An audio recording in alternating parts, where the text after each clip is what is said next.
Hey guys, and welcome back to my channel. And today's video is going to be my March and April empties for 2021. So yeah, without any further ado, let's get started. Obviously, I'm pretty sure by now you know what empties videos are, but in case you don't, basically products I've completely used up. I'm going to be showing you, talking about them with you, and telling you if I like them, if I did not like them, if I will repurchase them, if I will not repurchase them. Most of the products I'm going to be talking about today, I will probably not repurchase any of them. So yeah, also that as a heads up, in case I forget to mention about anything, you know that I'm going to pretty much not repurchase any of these products. For most of them, in fact a lot of them, the reason is going to be because they are not cruelty free. These are just products I bought before I decided to go cruelty free, and now I'm very particular about not buying non-cruelty free skincare and bath and body products.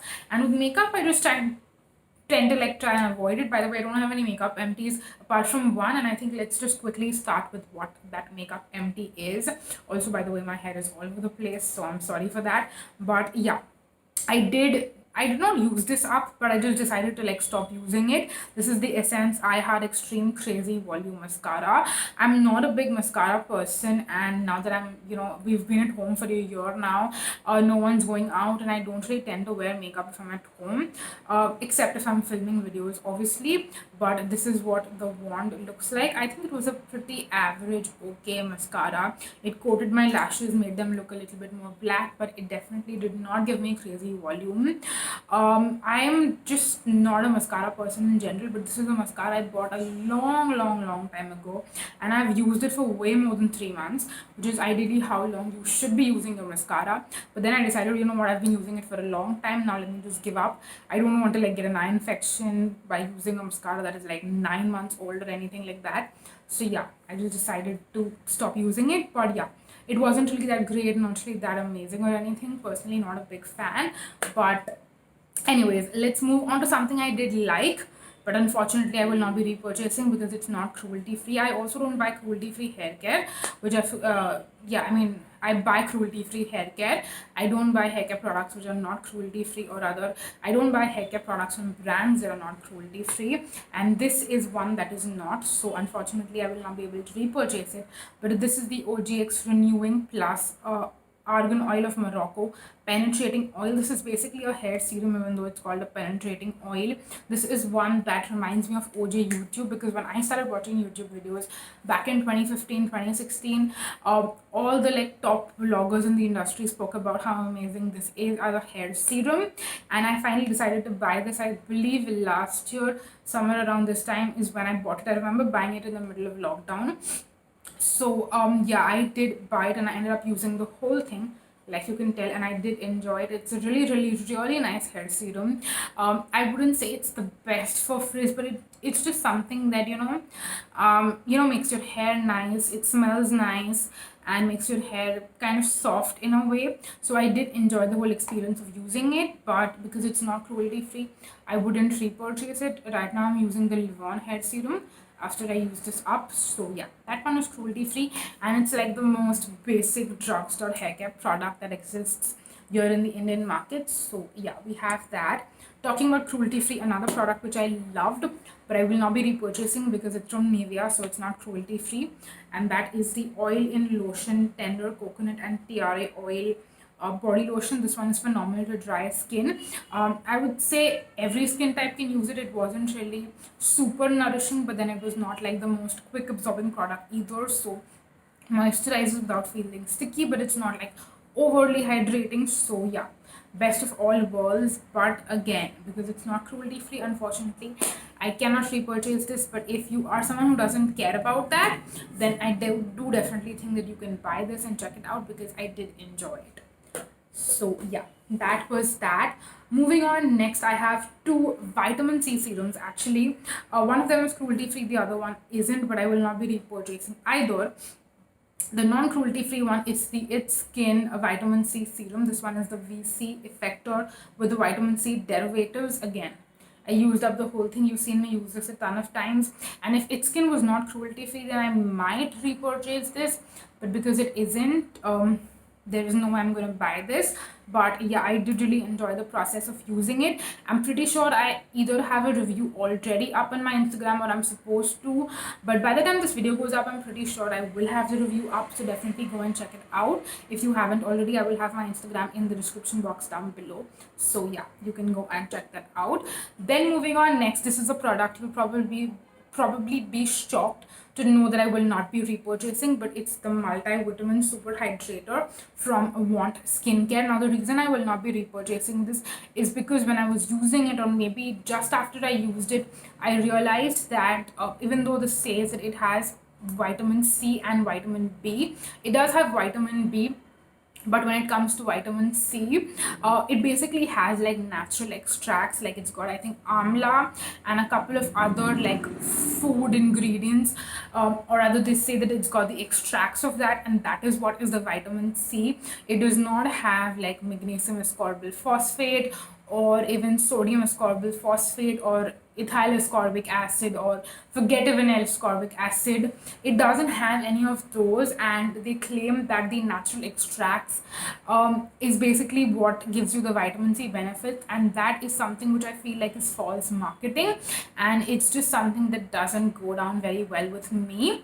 So that's the reason I've chosen to not buy the product anymore, even though I absolutely loved the experience of using it and I did see some brightening benefits while using it. They did not help with like marks or spots or anything, but I saw like overall skin brightening benefits, which I was very happy to see. But the false advertising and marketing definitely threw me off. So for that reason, I've decided to not repurchase this anymore. I'm just a little disappointed and sad that they did that. So yeah, kind of left a bad taste in my mouth. So personally, I will not be repurchasing this, and I knew it was my responsibility to share that with you guys, which is why I'm talking about it here in today's video. But yeah, that was that. A little sad and disappointed. Anyways, moving on, let's talk about some face washes. I have quite a bit. The first two are these two by the brand Body Cupid. There we have the deep clarifying face wash for dry and aging skin. I don't honestly know if I would recommend this for dry and aging skin. It says it has vitamin E and hyaluronic acid, and this is again another example of false marketing that I'm not a very big fan of.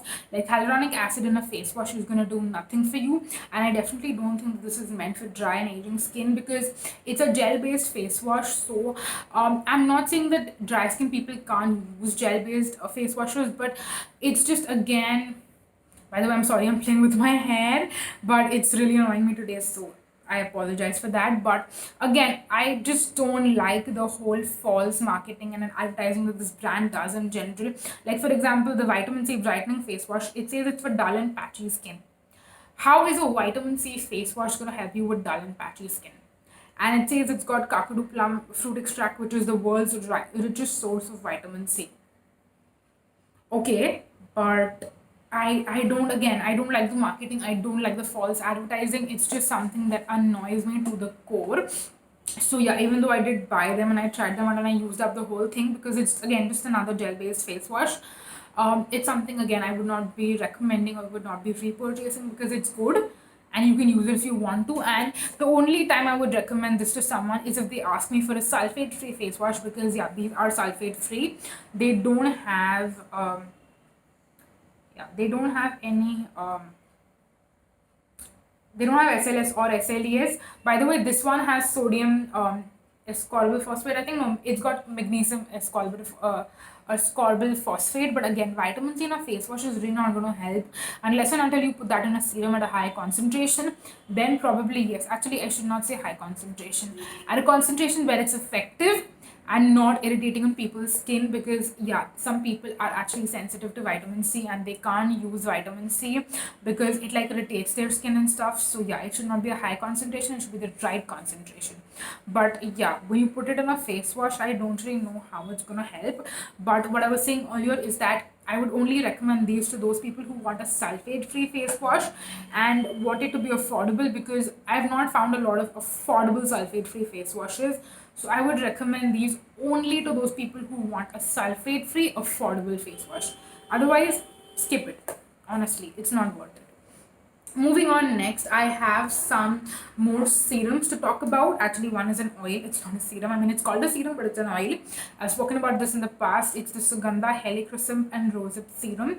It's called a skin repair serum. This is the last Sugandha product that I have in my collection. Pretty much everything else I've spoken about, used up, showed you guys in MT's videos already. This is the last one. This one, again, I would say if you're looking for a rosehip oil, then you can get it. But me personally, I've tried this along with other rosehip oils, and I just don't see the magic that everyone talks about, where they say that how they're obsessed with rosehip oils and how they absolutely love it.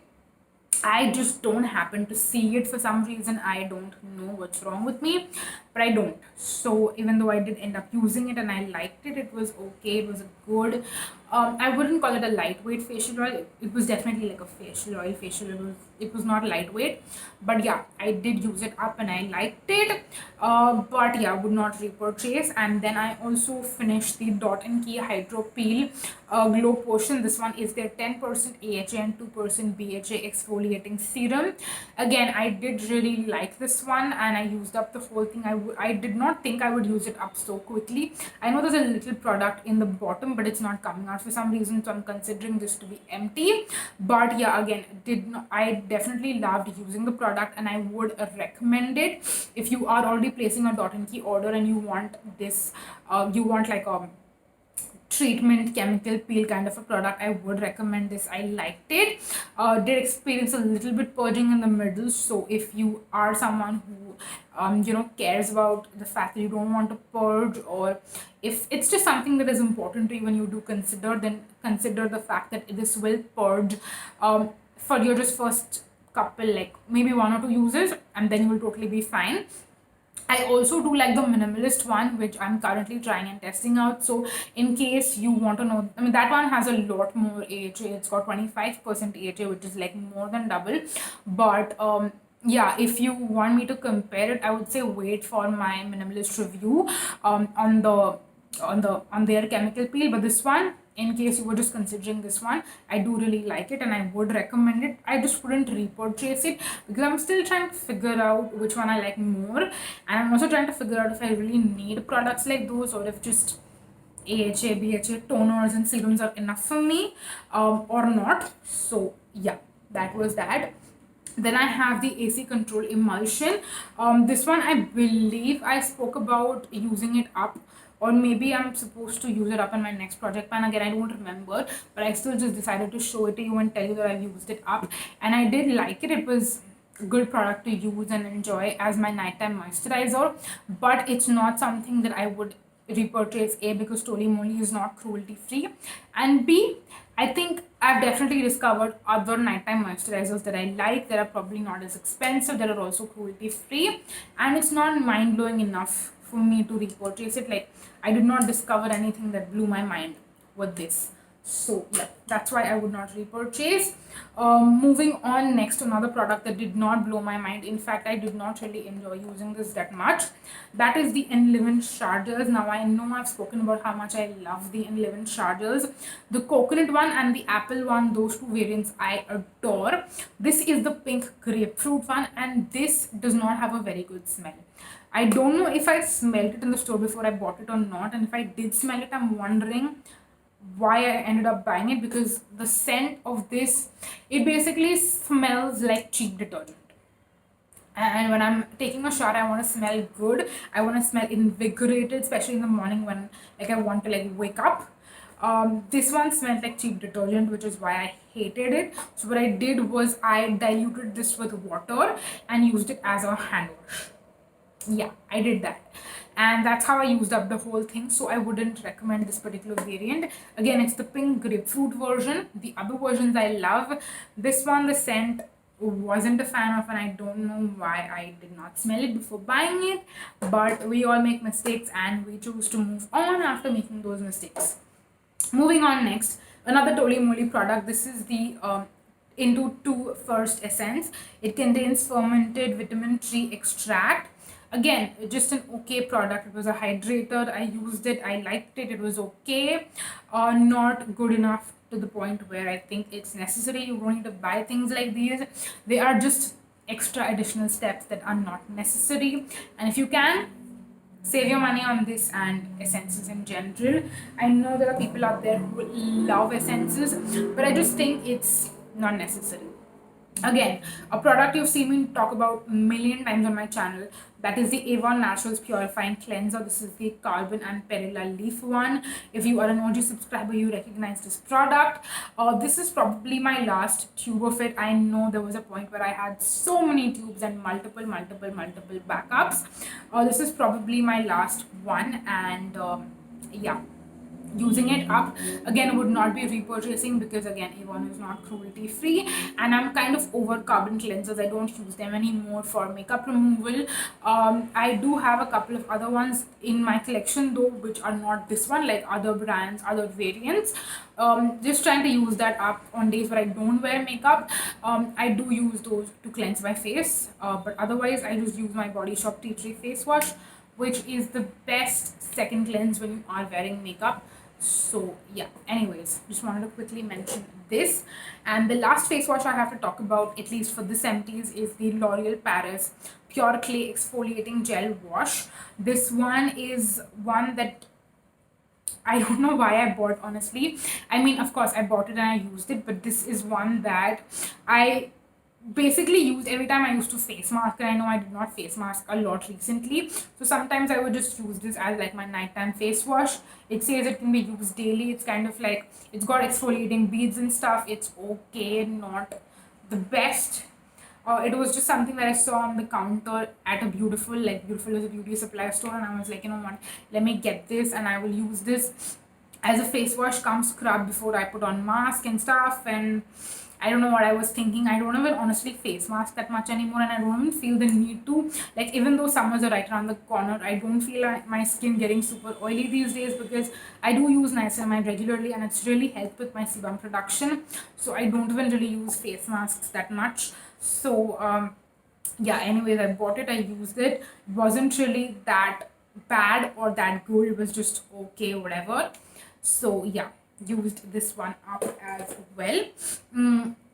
Then moving on, next I have the Dot & Key skincare melt away makeup remover balm.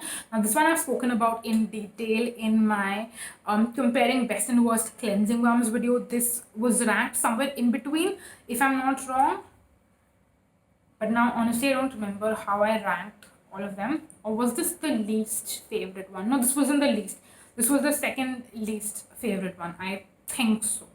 Yeah, but again, you can tell I definitely have cleansing balms that I like more than this, which is why I wouldn't repurchase it. But if you're placing a Dot & Key order and if you want to order one, I do think that this is a good one. It's really emollient, does a very good job at removing your makeup, so it's not bad. It's just that there are better cleansing balms out there, ones that you get more bang for your buck, you get more quantity for the price you're paying and stuff like that. So that's the reason I would say that there are better options out there, and you can definitely check out the best and worst cleansing balm videos, which is on my channel, to kind of give you guys better options in case you're looking for other ones. So yeah, go check out that video.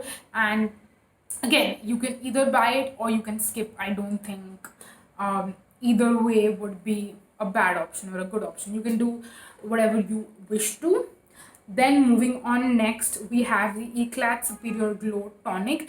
This one is a free sample that I got actually when I bought the eye serum, which I'm currently using. But I did use this, and it was, again, it's like a spray tonic. I use this once a day and it got over quickly, which is why it's in my empties video here today. But this one, I would say, even though it has glycolic acid and lactic acid, I did not really see any chemical exfoliation toner benefits and stuff like I do see with the Pixi Glow Tonic, and that was kind of what I was expecting, so I was a little disappointed, and that is why I wouldn't recommend or repurchase this one. So yeah, I would say pass. It's a good thing I didn't buy the full size and I just got a free sample that I could try, because now I know that I don't really like it that much and it's not worth buying like the huge 200 ml bottle. So yeah, even though I do have like a few more things to talk about, this video is getting really long. Like, it's almost 20 minutes long, so I don't want to talk about any more things on this video because it's going to be really long. So yeah, that's it for this video. Thank you so much for watching, you guys. I really hope that you found it helpful, and I'm gonna see you on my next video.